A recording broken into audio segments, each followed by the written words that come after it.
Your live interactive coverage with CBS 13 and Fox 23 will begin shortly.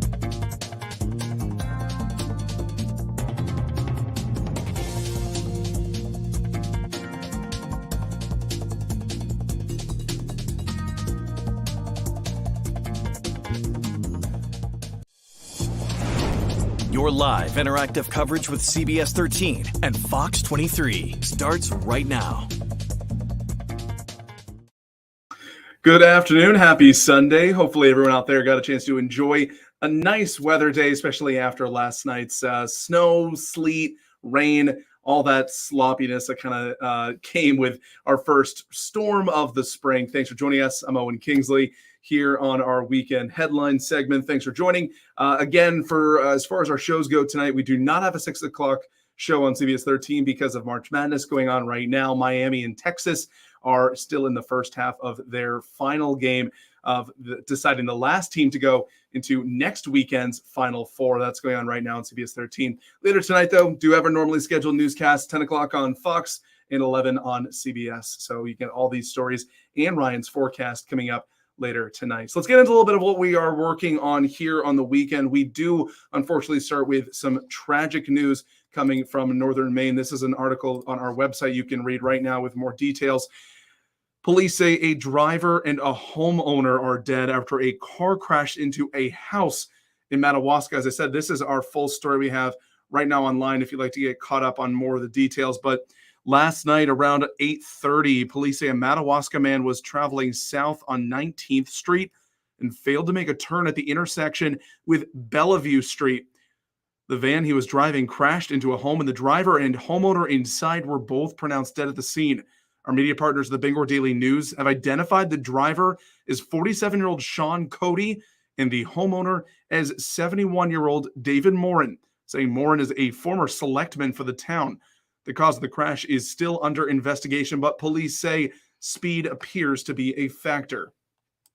And an update from a story we brought you last night here on CBS 13, a Montville man who had escaped police custody and was out of police custody for almost 9 hours has now been caught. Around 9 o'clock last night, police say a Belfast resident called the Waldo County Sheriff's Office saying 39-year-old Robert Porter was at a residence on Swan Lake Avenue in Belfast.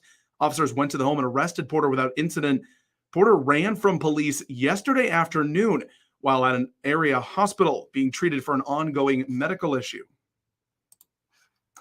And today, Maine Maple Sunday. I'm sure plenty of you are out there today at your local Sugar Shack enjoying what they have to offer. This is the 40th annual Maine Maple Sunday. We visited Balsam Ridge in Rainin this afternoon.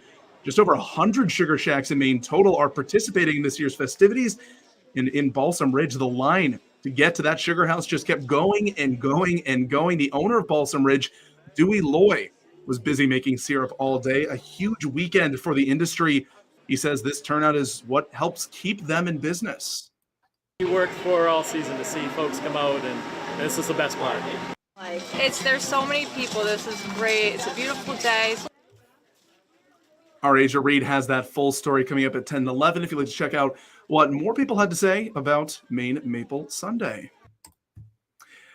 And again, as I mentioned, beautiful day today. Another really nice stretch to start the week, but we're just getting past that storm that we saw, first real major storm start out spring. To tell us a little more about what we can expect for the start of the work week, let's bring in our meteorologist, Ryan Munn. Ryan, beautiful day today. I hope you got a chance to enjoy it. Yeah, oh, absolutely. And, tonight, really not too big of a deal either, but the storm system is now moving out. And it really did work as kind of expected. Most areas saw pretty much only a coating to 2-3 inches of snow. And that was pretty much expected with this storm. And it is, again, moving out, but still snowing in some parts of northern and eastern Maine. Now, let's get a look at the forecast for tonight. No issues if you are heading out this evening. Temperatures will run in the 40s and then eventually dropping into the lower and middle 30s overnight tonight. And let's get a look at the forecast for the day tomorrow. I think tomorrow is pretty much the pick of the week with temperatures in the upper 40s. We'll probably touch 50 in some spots, a mix of sun and clouds as well.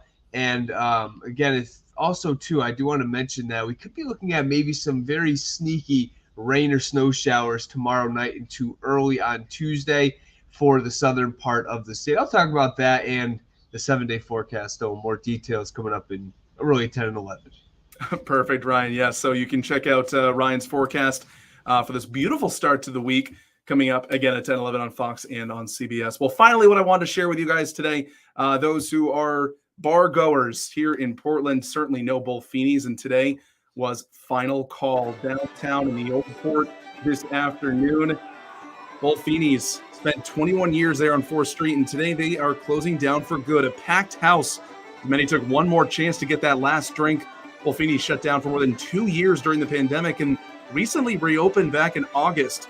It was a stacked lineup of local musicians playing their final live sets, and many patrons shared their favorite memories at the bar, like Owen Conforti, who met his wife at the bar and reminisced on the good times. I met here 10 years ago, and it's just crazy to see a place that's been here for so long finally be saying goodbye. The bar's owner, Doug Fuss, has not said why Bullfini's is closing. Earlier this week, he did mention that he hopes the pub can live on, inviting the public to contact him if you're interested in buying it. Well, that is all the news that we have for here on our digital desk. Thanks for tuning in. Again, no 6 o'clock tonight because of all the March Madness action we have, but you can tune in tonight at 10-11 for all these stories and more, and Ryan's forecast, and a beautiful, beautiful start to the work week that we have. A lot of sunshine and a lot of temps in the 40s and 50s. You can catch all those details coming up later tonight. You've been watching live interactive coverage from CBS 13 and Fox 23. Make sure to stay connected with CBS 13 and Fox 23 on air, online, and through these social channels. Thank you for watching.